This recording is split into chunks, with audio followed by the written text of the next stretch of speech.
you talking to you on camera. Hey, look, but I'm here. All right. I am back 3 times back, 9 times back. What you're gonna be doing is catching me every Thursday at this very time of which I'm gonna be sharing the great news with you. You know what I'm about. My mission is to speak to you so that I can inspire you for you to aspire so you may not expire. So you may not expire. You know, I love the quote of Friedrich Nietzsche that says that a man that knows his why can enjoy anyhow. Oh, yeah. The person that knows his why can enjoy anyhow. And I know my why. I know why I am here. I know that my mission in life is to inspire you, is for you to see that dream, that vision that you can hold on to so that you can take actions, concrete actions that can take you from where you are today to where you are called to be, from where you are today to where you wish to be, from where you are today, from where you are meant to be. Ladies and gentlemen, welcome to my talk today. I'm a TEDx speaker, inspirational speaker, co-founder of Leadership University, founder of Salesforce Catalyst, and author of 4 books, of which Be Transformed, a 10-week journey to your true self, soon to become a bestseller. Look, what I want to talk to you today about is the seed of change, how to live free of fear, self-doubt, and low self-esteem. Ladies and gentlemen, I've traveled in over 30 countries right now. I've spoken to every kind of crowd you can think of. Sometimes it's a very small crowd. Sometimes it's a massive crowd online on the other side of the world. And I've had the privilege to meet all kinds of people, tall, short, white, black, from various cultures, sometimes primitive, sometimes very advanced.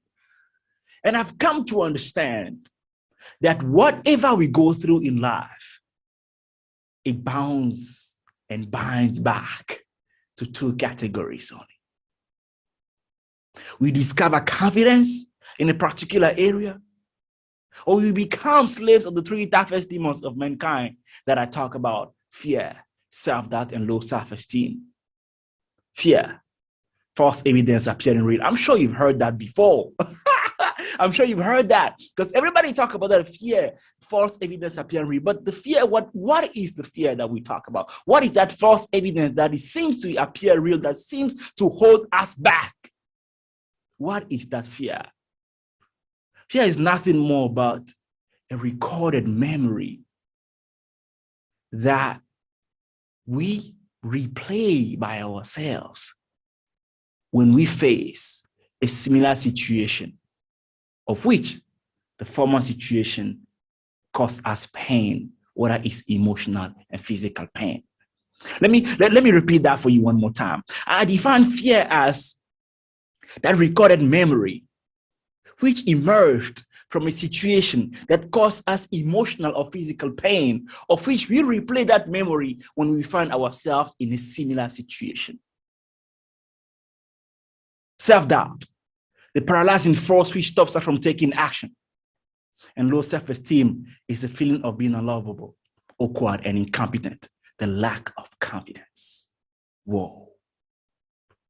Notice that the African proverb says that the enemies outside can do us no harm if there are no enemies within. And the enemies within are nothing more but fear, self-doubt, and low self-esteem.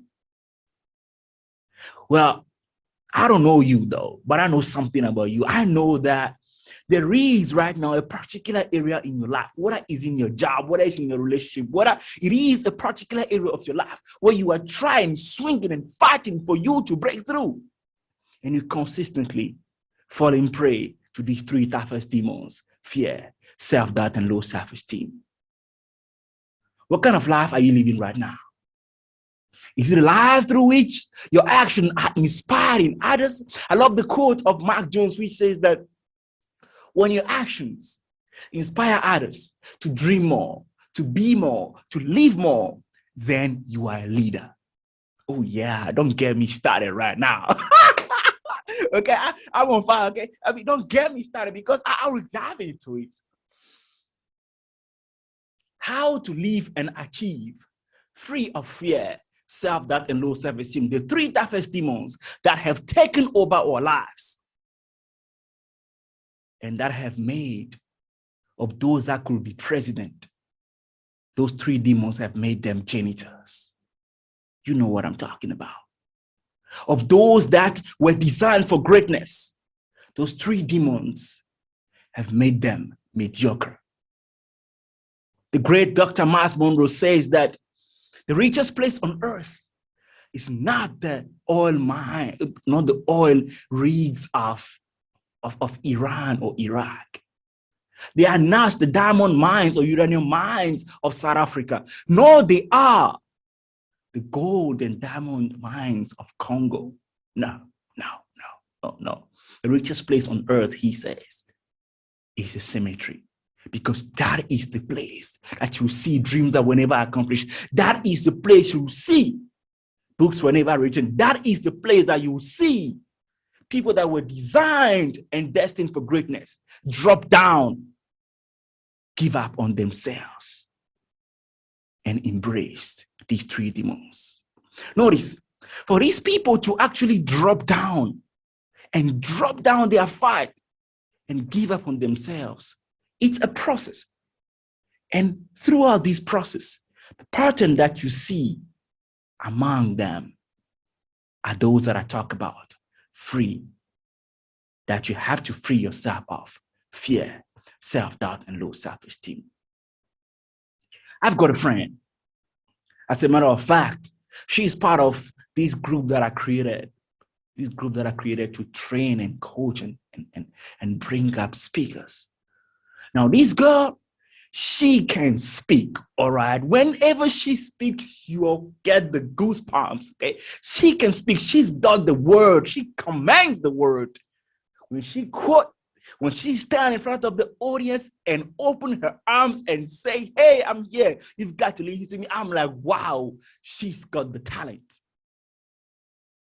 But then, whenever I ask this girl, hey, listen, let's do a webinar. Hey, listen, you've got a voice. Come on, step out there so you can inspire hundreds of women. But you see, you've got a voice. Step out there so that people can listen to what you've got to say. You've got a voice. She will say, no, I don't think I can do it. Wow. She said, no, I don't believe in myself. She will say, no, I am afraid. Wow. I know that each and every one of us have a talent. I know that each and every one of us has a gift. There's a writer that says that we are all born to be leaders, but not necessarily leaders of people, but first, leaders in our own area of gifting.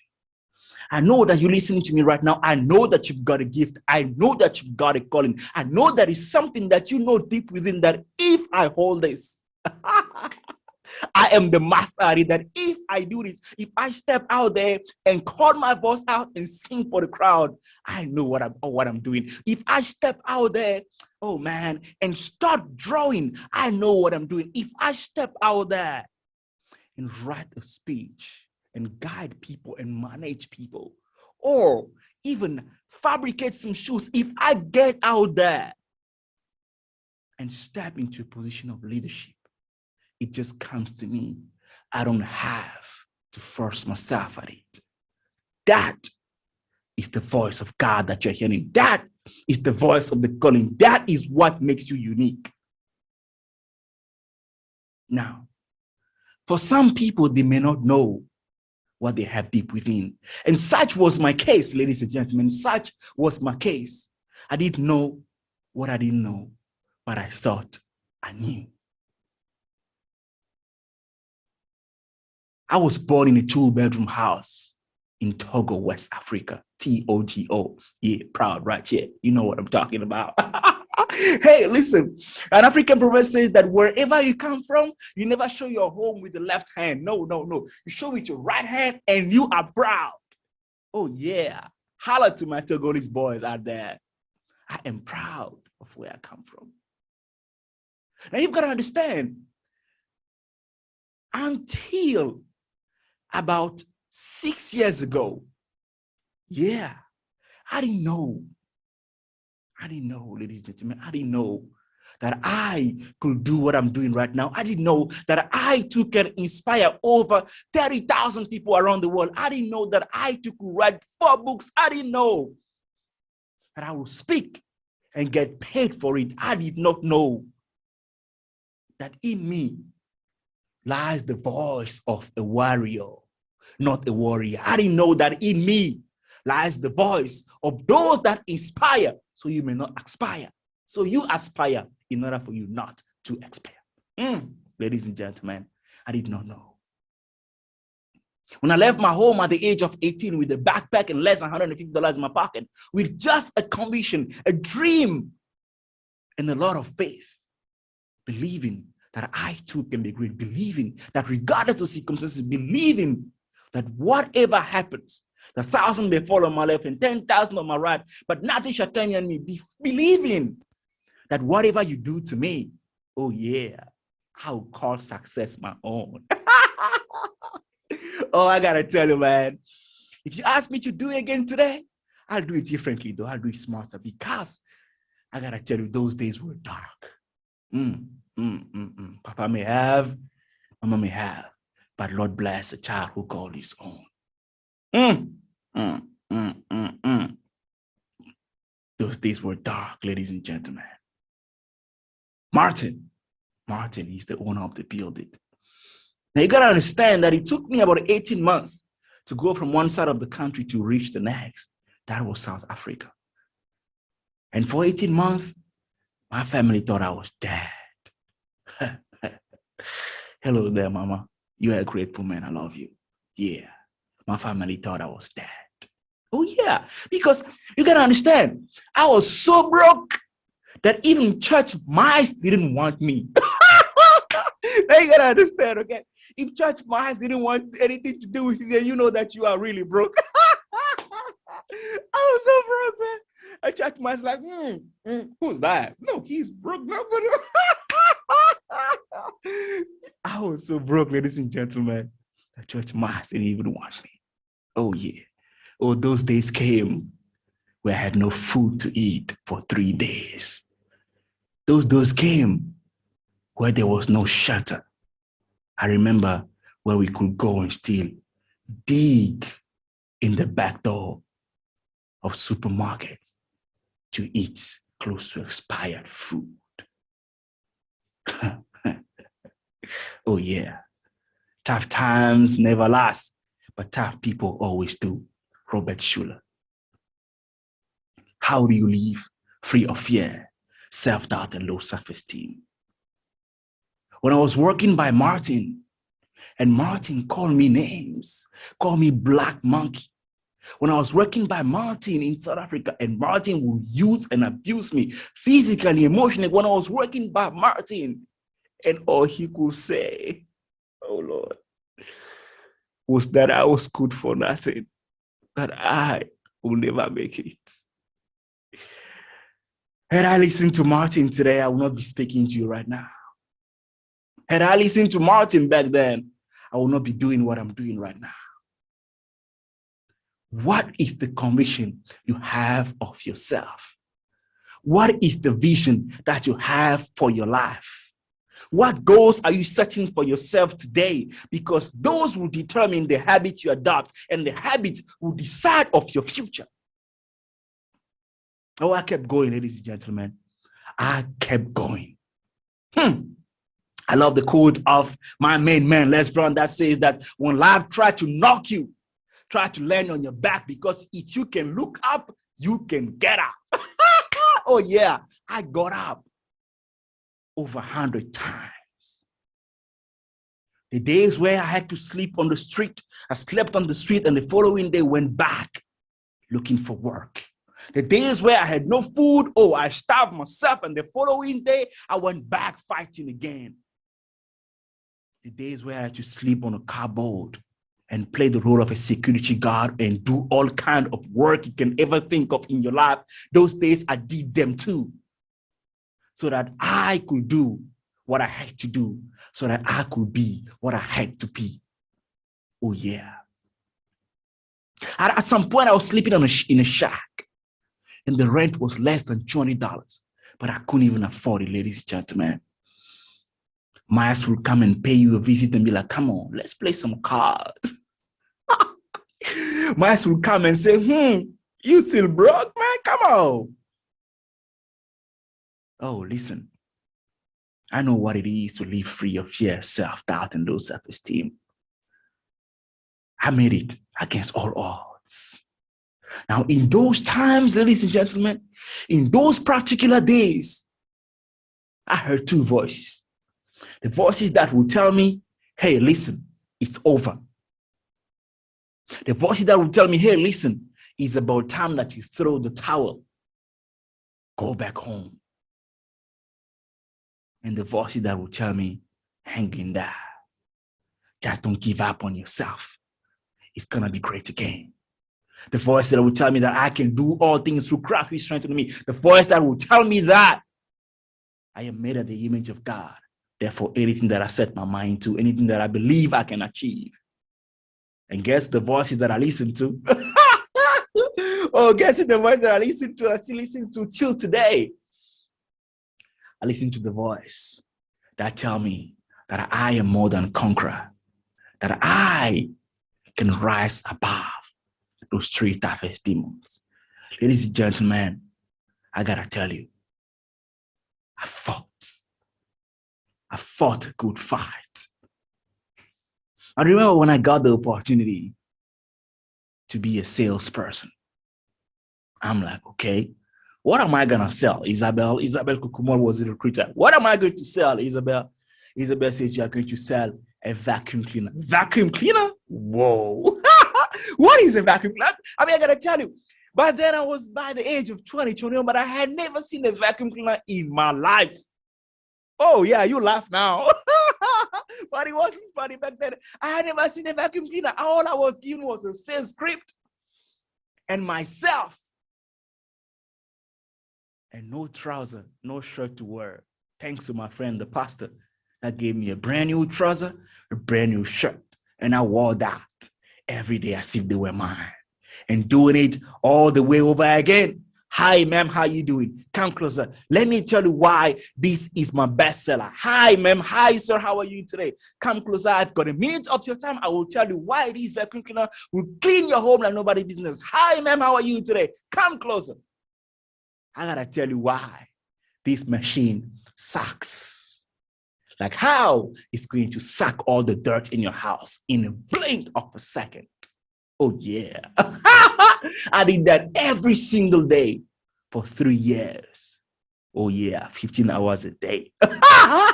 Hey, look, if you want to compete with me, then you better brace yourself because I am ready to tear it apart. Oh yeah, I take no prisoner. And I ink the wounded, baby. Yeah, that's what I'm about. I'm not here to make room for fear, self-doubt, and low self-esteem. I don't know about you, but I am not here to make room for these three toughest demons that will take your life and make you forget the great image that you are meant to have for yourself. Oh yeah. I don't know about you, but in my movie, I come out always the winner. I don't know about you, but in my speech, I'm speaking in a stadium full of 1 million people. I don't know about you, but in my game, I am the winner. Oh, yeah. Imagine a soccer game right now. Oh, yeah, Stephen Dossou takes the ball. He takes the ball, and then he dribbles, and then he dribbles, and he goes, and he passes, and he receives the ball again, and then, no, he strikes. Oh, yeah, I got to tell you that I am the winner. A game changer and overcomer. So how do you live and achieve free of fear, self-doubt, and low self-esteem? How do you silence those voices in your head? What do you do? How do you do it that I went from living in a 2-bedroom house with 9 siblings? I know what it is to sleep on a 1 tiny bed with 5 brothers. I know what it is to stay 3 days with no food. I know what it is to be this close to die because you are chasing a dream. Oh yeah, I know what I'm talking about, ladies and gentlemen. So how was I able to brave those three demons. How was I able to brave life circumstances? And whatever life was throwing at me, I was like, come on, throw some more, throw some more, throw some more. I'm going to keep fighting. I'm like, hey, I am ready. I'm like, hey, I am doing it anyhow. What is the thinking? What is the mindset? What is that attitude? One, know your purpose. Know why you are doing what you're doing. What's your why? I want to buy a beautiful home for my mother. I want to take all my nephews, 16 of them, nephews and nieces. I want to take them to Venice. I want to travel the world with my nephews and my nieces. What is your why? I know that as much as I've inspired over about 100,000 people, I know that I'm on the way to inspiring 150 million people. What is your why? Why do you wake up every morning and go to that job? Why are you thinking? Why you want to start this business? What is your why? What voice do you have? If you want to be a speaker, if you want to be a coach, you've got to know your why. You got to know why. And for me, my why has never been about the money, ladies and gentlemen. No. I don't believe in that. Money shall pass, but good names, reputation is way more worth than money, because that is the legacy that shall remain. What is your why? Number two, what are the habits you are creating for yourself? I gotta tell you, even in the midst of adversities, I kept my mind focused. I'll wake up every morning, do my 150 push-ups, my 70 sit-ups, read at least 10 pages. By then, the only book I had was the Bible, and I read that in and out. Be transformed by the renewing of your mind. The Lord is my shepherd, I shall not want. He makes me lie down in green pastures and lead me beside the still waters. Even when I walk in the valley of the shadow of death, I fear no evil, for his rod and staff comfort me. Oh yeah, I'll read that every single day. And you got to have faith. Oh man, come on. Faith that cannot be tested cannot be trusted. Oh, yeah. And when you have faith, the best way to cultivate the faith is to have the right people around you that can remind to you who you are, that can talk the right thing in your ear, in your mind. QPO, quality people only. That's by Dr. Les Brown right there. Yeah, I call him doctor because he is a doctor. QPO, quality people only. What kind of people do you have in your life? What kind of relationship do you have? Oh, yeah. I gotta tell you, you give me 10 minutes to speak at the conference, and then they're gonna come calling me for an hour. That's how it is. Yeah. You just give me 10 minutes, baby. Oh, yeah. I'll speak the next for 60 minutes because I got it like that. What kind of life are you living right now? I want you to ask yourself that question. Are you living a life that is opening the doors for you to give birth to what you have deep within, to speak in your truth and live in your truth? Or are you living a life from which you want to please everybody around you? Are you living a life in which you do not find yourself being the winner, being the main actor, being the one, the star in your movie? You got to star in your own movies, man. Nobody can star in your movie. No, not at all. You have to be the star in your movie. That is how it's done. Ladies and gentlemen, this, what I'm doing to you right now, is the seed of change that I'm sowing. You got to understand that there's nobody but you. And when you step into your difference, when you embrace your difference, when you embrace your uniqueness, only then you step into what we call the God within. Only then you step into what we call the you. Oh yeah, I've met myself. I've met myself, ladies and gentlemen. I have met myself. And I want to meet you too. If you've got a voice, if you believe that you are called to do what I'm doing right now, if you believe that you want to inspire so that people may aspire for them not to aspire, if you believe you've got the voice, if you believe that you are that person that can lead others into finding their path, Come on. You know what you got to do? Drop me a comment right there. Inbox me so we can have a chat. Because I want to hold your hand. I'm looking for people that know what they're talking about, people that have a mission for their life, people that can hear me in their heart and their mind. If you know what I'm talking about, go ahead and inbox me. Oh yeah, let's have a chat. And all you gotta give me is 60 days. Oh yeah. All you gotta give me is 60 days for you to be transformed. Life level and business level. Oh yeah, that's what I'm about. That's what I do. Build bridges from where you are to where you need to be, to where you want to be, to where you are called to be. Oh yeah, that's how it is. Ladies and gentlemen, I'm going to be talking again very soon, and I'll share with you the rest of my journey. I'll share with you what happened. What was the journey like? Like when I built to the top and I lost everything. And I had to build back again to being where I am today, to speaking and traveling the world. Never forget, remember, you can be great. And I will see you very soon. But then, on our way to the top. Bye-bye.